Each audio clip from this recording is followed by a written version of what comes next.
क्या कि इन पे दर पे शिकस्तों का जिम्मेदार गौतम गंभीर है? It's all over. It's New Zealand. And sums up the series for South Africa. South Africa से व्हाइट वॉश होने के बाद इंडियन अवाम गौतम गंभीर को गालियां तो दे रही है, लेकिन हकीकत में गालियां देनी चाहिए उन लोगों को जिन्हें इंडियन अवाम अपना सब कुछ समझती है। तो क्या पाकिस्तान भी उसी रास्ते पर चल पड़ा है जिसका अल्टीमेट एंड कुछ ऐसा ही होगा? आइए समझते हैं। Oh yeah! And he's knocked him over. Bowden, and it's all over. अस्सलाम वालेकुम। साउथ अफ्रीका से टेस्ट सीरीज में 2-0 से व्हाइट वॉश होने के बाद इंडियन अवाम और इंडियन मीडिया गौतम गंभीर को बहुत ज्यादा तनकीद का निशाना बना रहा है। जब से गौतम गंभीर इंडियन टीम के कोच बने हैं तब से इंडियन टीम का बुरा वक्त शुरू हो चुका है टेस्ट क्रिकेट में। लेकिन हकीकत तो यह है कि इंडिया की इन सब शिकस्तों में गौतम गंभीर का कोई कसूर नहीं है, क्योंकि गौतम गंभीर को तो आए हुए एज अ कोच अभी 1 साल हुआ है। लेकिन हकीकत तो यह है कि इंडियन टेस्ट क्रिकेट की इस तबाही की कहानी आज से 13 साल पहले लिख दी गई थी। वो कैसे?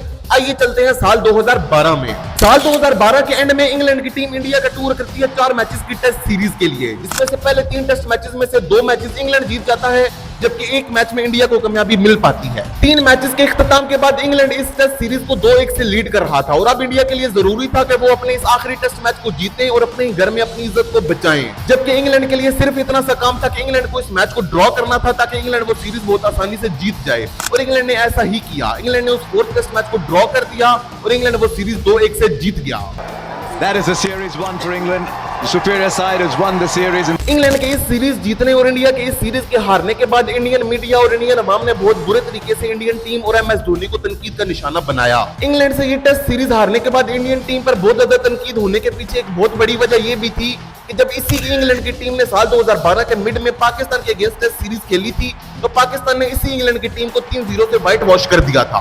अब इस टेस्ट सीरीज में शिकस्त के बाद और इंडियन मीडिया और इंडियन अवाम की इतनी ज्यादा तनकीद के बाद इंडियन कैप्टन महेंद्र सिंह धोनी और इंडियन टीम मैनेजमेंट सर जोड़कर बैठे कि आखिर ऐसा क्या प्लान बनाया जाए जिसकी वजह से इंडिया को फ्यूचर में अपने घर में तो कम से कम शिकस्त ना हो। और फिर बहुत सारी मीटिंग्स और बहुत सारी टॉक्स के बाद आखिरकार ये प्लान बनाया गया कि अब जो भी टीम इंडिया में आकर मैचेस खेलेगी उसके अगेंस्ट इंडियन टीम मैनेजमेंट और इंडियन क्यूरेटर्स एक स्पिन ट्रैक तैयार कर देंगे, क्योंकि इंडिया के पास ऐसे बैटर्स थे जो कि स्पिन को बहुत बेहतरीन तरीके से खेलते थे, जैसे कि मुरली विजय, चेतेश्वर पुजारा और विराट कोहली और रोहित शर्मा जैसे बैटर्स की भी उस वक्त तक इंडियन टीम में एंट्री हो चुकी थी। ये सब प्लेयर्स स्पिन को बहुत बेहतरीन तरीके से खेल लेते थे। इसी वजह से इंडियन टीम मैनेजमेंट को तो इस चीज की कोई टेंशन नहीं थी कि अगर दूसरी साइड से कोई अच्छा स्पिनर आ भी जाता है तो हमारे बैटर्स उसे बहुत बेहतरीन तरीके से खेल लेंगे। लेकिन दूसरी तरफ इंडिया के पास प्लस पॉइंट ये था कि इंडिया के पास 2 बहुत बेहतरीन ऑफ स्पिनर्स मौजूद थे, रविचंद्रन अश्विन और रविंद्र जडेजा, जो कि अपने दिन पर किसी भी बैटिंग लाइनअप को तो बर्बाद करके रख सकते थे एक स्पिन ट्रैक पर। फरवरी 2013 में ऑस्ट्रेलियन टीम ने इंडिया का टूर करना था 4 मैचेस की टेस्ट सीरीज खेलने के लिए, तो इंडियन टीम मैनेजमेंट ने अपने इस प्लान को ऑस्ट्रेलिया के खिलाफ आजमाने का फैसला किया। इंडिया ने ऑस्ट्रेलिया के खिलाफ ये प्लान आजमाया और चारों मैचेस में स्पिन पिचेस तैयार कर दी। ये प्लान काम कर गया और इंडिया ने बहुत बुरे तरीके से ऑस्ट्रेलिया को 4 मैचेस की टेस्ट सीरीज में 4-0 से व्हाइट वॉश कर दिया। Oh yeah! And he's knocked him over.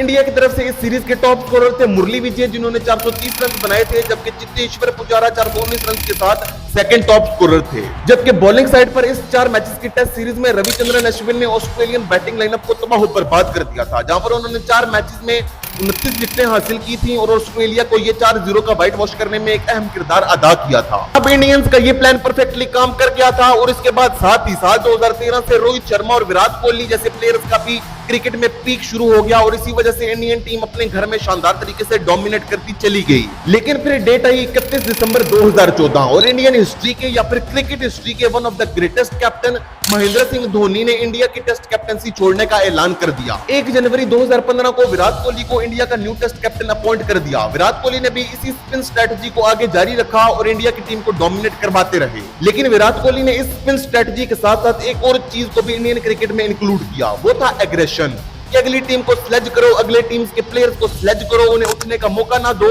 और उनके सीने पर चढ़कर खेलो। विराट कोहली की ये एग्रेसिव स्ट्रेटजी बहुत बेहतरीन तरीके से काम कर गई और साल 2018-19 की बॉर्डर गावस्कर ट्रॉफी में इंडिया वो पहली एशियन टीम बनी जिसने ऑस्ट्रेलिया को ऑस्ट्रेलिया में जाकर एक टेस्ट सीरीज में शिकस्त दे डाली।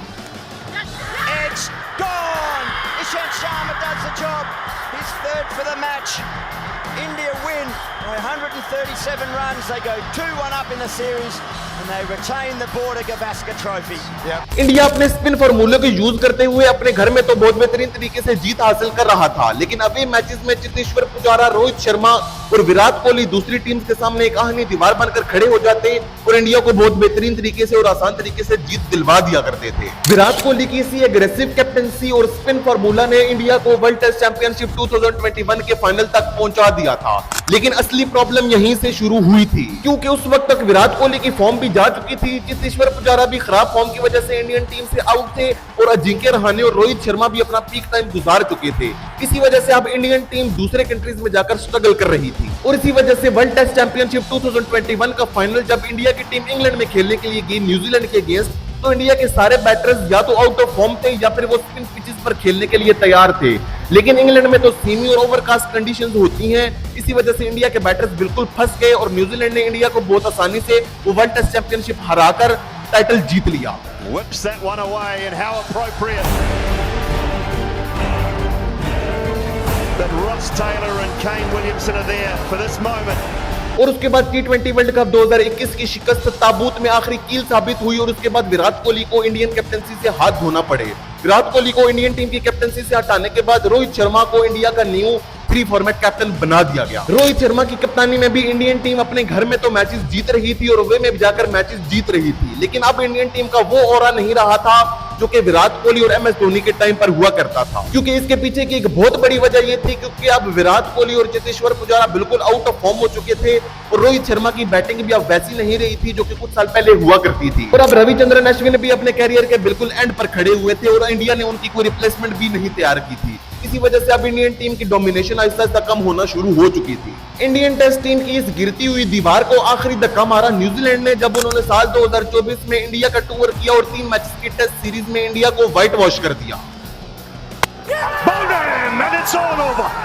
It's New Zealand. इसके बाद तो इंडिया का टेस्ट क्रिकेट में ऐसा बुरा दौर शुरू हुआ है कि बॉर्डर गवास्कर ट्रॉफी 2024-25 में इंडिया को ऑस्ट्रेलिया के हाथों 2-1 से शिकस्त हुई। उसके बाद इंडिया ने इंग्लैंड में जाकर सीरीज 2-2 से बराबर जरूर की, लेकिन वो भी बहुत मुश्किल तरीके से की है और अब साउथ अफ्रीका के हाथों 2-0 के बेहतरीन क्लीन स्वीप ने इंडियन टेस्ट टीम के ताबूत में आखिरी कील ठोक दी है। अब इसके बाद इंडियन मीडिया और इंडियन अवाम बहुत बुरे तरीके से गौतम गंभीर को गालियां दे रहे हैं कि गौतम गंभीर इन सब चीजों का जिम्मेदार है और इसी के एरा में ही हमारी टीम डाउनफॉल का शिकार हुई है। लेकिन हकीकत तो यह है कि इंडियन टेस्ट टीम की इस डाउनफॉल की तैयारी तो 13 साल पहले कर ली गई थी, जो कहानी मैं आपको पूरी सुना चुका हूँ। उस वक्त ये प्लान बनाने वालों ने ये नहीं सोचा था कि कभी रोहित शर्मा, विराट कोहली और रविचंद्रन अश्विन रिटायर भी तो होंगे, तो आखिर उसके बाद क्या होगा। ये तो थी इंडियन टेस्ट टीम के राइज एंड डाउनफॉल की कहानी साल 2012 से लेकर साल 2025 तक। अब आइए जानते हैं कि आखिर इंडियन टेस्ट टीम के इस डाउनफॉल के पीछे आखिर 2 असली रीजन रही क्या है। तो इसकी सबसे पहली और बहुत बड़ी वजह है नो रिप्लेसमेंट्स। जब साल 2011-12 में वीरेंद्र सहवाग और सचिन तेंदुलकर जैसे प्लेयर्स ने इंडियन टेस्ट टीम को छोड़ा था, तो उस वक्त इंडियन टीम के पास इन सब की रिप्लेसमेंट मौजूद थी। जैसा कि सचिन तेंदुलकर की रिप्लेसमेंट के तौर पर आगे थे विराट कोहली, वीरेंद्र सहवाग की रिप्लेसमेंट के तौर पर आगे थे रोहित शर्मा और राहुल द्रविड़ जैसी बॉल की रिप्लेसमेंट के तौर पर आगे थे चेतेश्वर पुजारा और हरभजन सिंह और अनिल कुंबले की रिप्लेसमेंट के तौर पर आगे थे रविचंद्रन अश्विन और रविंद्र जडेजा। लेकिन जब साल 2024 में विराट कोहली, रोहित शर्मा और रविचंद्रन अश्विन टेस्ट क्रिकेट से रिटायर हुए, तो इंडिया के पास इनकी कोई रिप्लेसमेंट मौजूद ही नहीं थी। इंडिया ने इनकी रिप्लेसमेंट पर बहुत सारे प्लेयर्स ट्राई कर लिए हैं, जैसे रविचंद्रन अश्विन की रिप्लेसमेंट के तौर पर वॉशिंगटन सुंदर, विराट कोहली की रिप्लेसमेंट के तौर पर शुभमन गिल, लेकिन कोई भी इन जैसा परफॉर्म नहीं कर पा रहा। और हकीकत तो ये है कि कुछ साल पहले इनकी रिप्लेसमेंट ढूंढने पर ना तो इंडियन मीडिया और ना ही इंडियन अवाम का कोई इतना ज्यादा गौर था, क्योंकि इंडियन टीम बहुत ही आसानी के साथ मैचेस जीत रही थी। लेकिन अब जब साल 2024 में ये रिटायर हुए हैं, तो अब इंडियन मीडिया और इंडियन अवाम को और इंडियन टीम को इनकी बहुत ज्यादा कमी महसूस हो रही है। इसकी दूसरी और बहुत बड़ी वजह है शॉर्ट टर्म प्लानिंग। मेरी ये वीडियो देखने के बाद शायद आप ये सोच रहे हो कि हर टीम तो अपना होम एडवांटेज उठाती है, तो अगर इंडिया ने अपना वो होम एडवांटेज उठा लिया तो इसमें कौन सी गलत बात है। तो ये बिल्कुल ठीक बात है कि हर टीम को दूसरी टीम के अगेंस्ट अपना होम एडवांटेज लेना चाहिए। जब दूसरी टीम ऑस्ट्रेलिया में जाती है, तो ऑस्ट्रेलिया भी ऐसे फास्ट और बाउंसी ट्रैक्स तैयार कर देता है जिन पर दूसरी टीम नहीं खेल पाती। ये बात आपकी बिल्कुल ठीक है, लेकिन अगर आप ऑस्ट्रेलिया में जाकर खेलती हो तो आपको ऑस्ट्रेलिया के हर ग्राउंड पर ऐसी बाउंसी पिचेस नहीं मिलती। आप अगर पर्थ के वाका और ऑप्टस स्टेडियम में जाओगे तो वहां पर आपको बाउंसी ट्रैक्स मिलेंगे जिन पर एशियन बैटर्स को बैटिंग करने में बहुत मुश्किल होती है।